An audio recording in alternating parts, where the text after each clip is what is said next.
បាទសួស្តីបងប្អូនបាទថ្ងៃនេះមកស្ទូចត្រីលេងបាទក្រមស្ពានអ្នកលឿងបាទ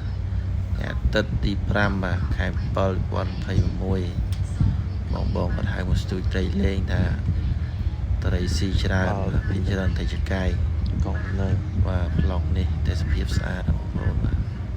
មានអ្នកលឿងហើយមានបាទប៉ាល់ដឹកកងណឺបាទស្អាតមើលថៃនេះមើលលើថៃនេះមើលតែចឹងកំផកែនៅរស់ទៅរស់ណាបានហូបរួចខ្លួនណា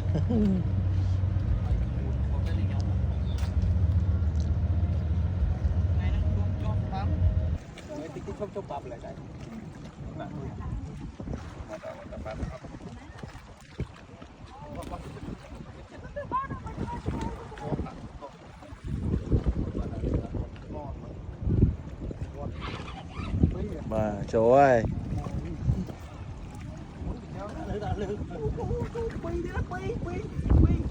អូចូលមួយដែរនោះបាទត្រី